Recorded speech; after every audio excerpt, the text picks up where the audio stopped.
રહ્યા છો YNN news. હું છું એન્કર કવિતા પટેલ. હવે જોઈએ અગત્યના સમાચાર. વડોદરા શહેર નજીક હાઈવે પાસે વડદલા રોડ પર ભર ઉનાળે વરસાદી માહોલ જોવા મળ્યો હતો.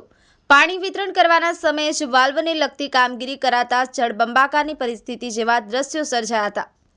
વડોદરા શહેરમાં આડેધડ કામગીરી સહિતના પ્રશ્ને પ્રસિદ્ધ બનેલું પાલિકાનું તંત્ર જાણે નગરજનોને મુશ્કેલી આપતા વિના હવે રહી શકતું ન હોય તેમ લાગી રહ્યું છે. અણઘડ વહીવટ અને કોન્ટ્રાક્ટરોને કટકી કરાવવામાં માહિર તંત્રની ફરી એક વખત બેદરકારી જોવા મળી છે. એસી કેબિનોમાં બેસી પ્રજાના નાણાંનો ફીટફાટ કરવામાં મદમસ્ત બનેલા શાસકો અને જાડી ચામડીના અધિકારીઓના પાપે છાસવારે પ્રજાજનને હાલાકી વેઠવાની ફરજ પડતી હોય છે. ત્યારે દર વખતની જેમ આજે બનેલી ઘટનામાં હમ નહીં સુધરેંગેનું સૂત્ર સાર્થક થવા પામ્યું છે.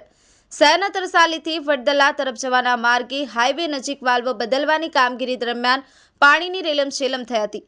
સમગ્ર માર્ગ પર અને આસપાસની દુકાનોના ઓટલા સુધી પાણી થઈ ગયું હતું. સાંજ પડે લોકોને પોતાના વાહનો હંકારવાની અને રાહદારીઓને ચાલીને જવાની ઘણી મુશ્કેલીઓ પડી હતી. પાણી વિતરણના સમયે જ આ કામગીરી કરવામાં આવતી પાણી માર્ગ પર ફરી વળ્યા હતા. ભર ઉનાળે વરસાદી માહોલ જોવા મળ્યો હતો. ત્યારે લોકોએ પાલિકા તંત્રને આડેધડ કરાતી કામગીરી સામે વિવિધ સવાલો ઉઠાવ્યા હતા. Bureau report Rahul Rajput, YNN news, Vadodara.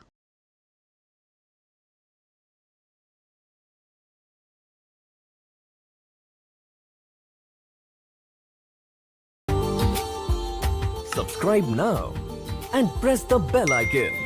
Never miss an update.